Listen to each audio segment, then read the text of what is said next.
Assalamualaikum warahmatullahi wabarakatuh. Perkenalkan di sini saya Yogi Ardiansa dari kelas PKI 5B. Di sini izin Kak Wira untuk menyelesaikan tugas UAS ataupun menguraikan dari pertanyaan-pertanyaan dari kakak yang telah kakak share. Jadi ada 3 pertanyaan yang telah kakak berikan. Nah, di sini saya akan menjelaskan dari pertanyaan saya. Pertanyaan kakak yang pertama yaitu sebutkan dan jelaskan jadi pengertian psikologi agama baik secara etimologi maupun secara terminologi. Nah, di sini yang pertama kita jelaskan yang pertama dari pandangan etimologi ataupun bahasa ataupun kata-kata dari yang terdahulunya.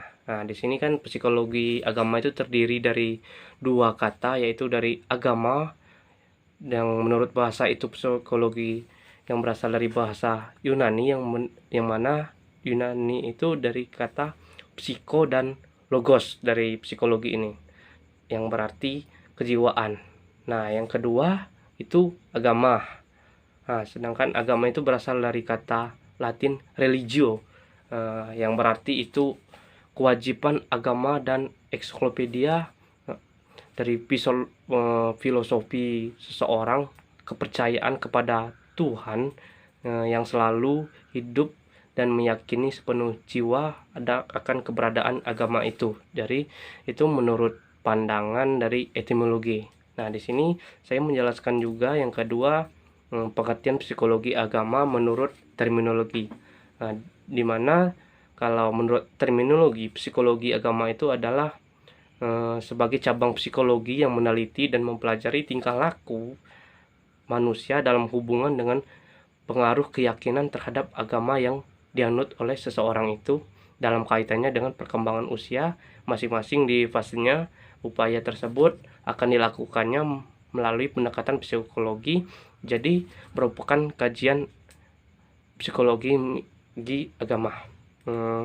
Mungkin dapat kita simpulkan dari penjelasan etimologi maupun terminologi, saya merangkum dari penjelasan di atas. Jadi psikologi agama menurut saya itu cabang ilmu psikologi yang meneliti dan mempelajari tingkah laku manusia dalam hubungan dengan pengaruh keyakinan-keyakinan terhadap suatu agama yang dianutnya, serta kaitannya dengan pengaruh usia masing-masing tingkatannya di fase-fase. Nah, di pertanyaan Kak Wira juga tadi, bagaimana kegunaan ketika di Prodi BKI kita mempelajari psikologi agama ini. Jadi kalau menurut pandangan saya, fungsi dari kita mempelajari psikologi agama ini sebagai tembok kita dalam menghadapi norma-norma kehidupan agama sehingga menjadi lebih baik nantinya. Dan ketika kita mempelajari psikologi agama ini, kita mengetahui fase-fase dan kehidupan di psikologi menurut usia-usianya dan fase-fasenya. Mungkin kita lanjut ke pertanyaan kedua. Lanjut dari pertanyaan kedua yaitu sebutkan dan jelaskan juga bagaimana perkembangan psikologi pada anak, usia anak-anak, remaja maupun dewasa gitu. Jadi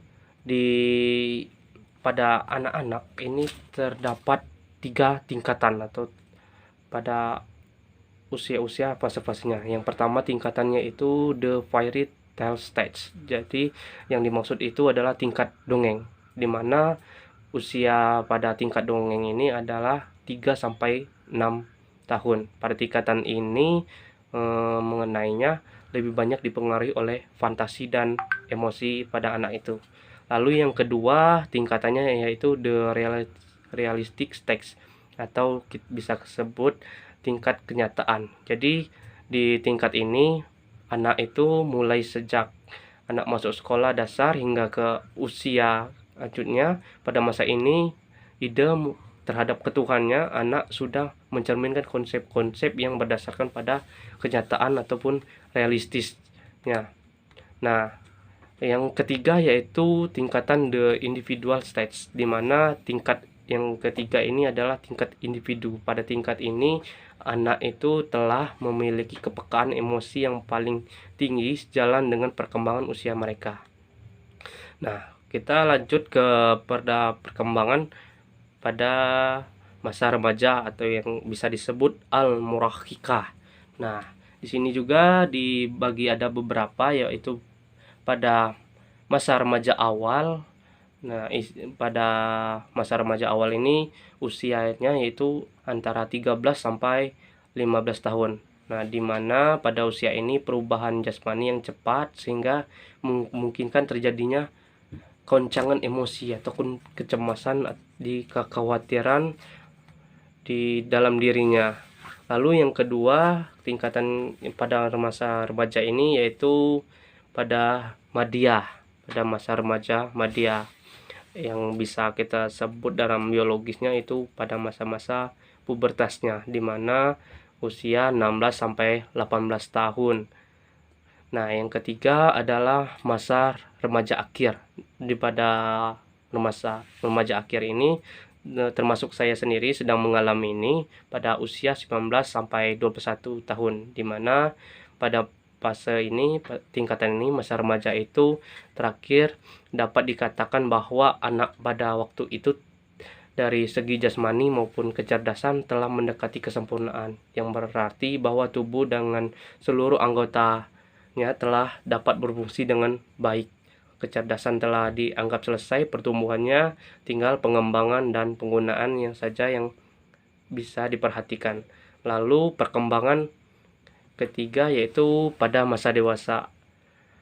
Nah, pada masa dewasa ini kesadaran beragama pada usia dewasa merupakan dasar dan arah dari kesiapan seseorang untuk mengadakan tangkapan maupun reaksi, pengolahan, penyesuaian terhadap rangsangan yang datang dari luar, dari eksternalnya.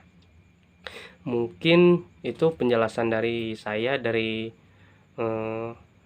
soal kedua. Nah, kita lanjut ke soal yang ketiga. Kita lanjut ke pertanyaan ketiga, yaitu jelaskan perkembangan psikologi agama ayah, ibu, dan anak saudara di lingkungan masing-masing berdasarkan teori perkembangan psikologi agama. Nah, jadi perkembangan psikologi di dalam keluarga saya sendiri sudah cukup baik ketika keluarga kami ada seorang ayah, ibu, dan kakak. Kebetulan saya anak pertama dan ada adik saya. Nah, jadi kalau menurut pandangan saya terhadap keluarga kami itu sudah baik beragamanya, juga mereka semuanya menganut Nahdlatul Ulama juga. Selanjutnya itu kalau menurut ayah, jadikan seorang ayah ini adalah kepala keluarga, seorang panutan di keluarga kami, dia juga imam kami dan tauladan kami, di mana ayah ini merupakan sosok-sosok yang sebagai pedoman hidup kami maupun kepala yang harus kami ikuti. Nah, lanjut ke ibu. Kalau menurut perkembangan psikologi ibu saya yang saya lihat, di mana ibu ini sebagai pengayom kami di keluarga, di mana ibu ini mengajari kami cara-cara agama, cara-cara bertahan hidup dalam psikologis pada masa sekarang ini berdasarkan keilmuan agamanya. Jadi ibu ini sebagai penyalin lidah dari ayah yang memimpin, lalu ke ibu yang mengontrol pada anak-anaknya dan mengajari kami di saat kami belum memahami tentang agama maupun kehidupan. Lalu kalau berdasarkan adik, nah jadi adik saya ini kan mungkin dia sudah memahami karena ayah dan ibu juga sudah mengajari. Nah, di situ dia juga perkembangannya juga melihat saya sebagai kakaknya, dia memfilter apa-apa yang baik yang telah kami jalankan. Jadi tugas adik di sini dalam psikologi agama yaitu tinggal memperbaiki diri dan mempelajari apa-apa saja yang telah diberikan ataupun yang telah diajarkan dari keluarga. Nah, mungkin segitu saja penjelasan saya terhadap penjelasan nomor 3, dan sudah saya jelaskan dari pertanyaan 1, 2 maupun 3. Nah, di sini saya pamit undur diri. Mungkin itu saja yang bisa saya sampaikan. Lebih dan kurang saya mohon maaf. Pada Tuhan yang saya mohon maaf atas penjelasan saya mungkin kurang jelas ataupun kurang dipahami oleh kakak. Saya pamit undur diri. Wassalamualaikum warahmatullahi wabarakatuh.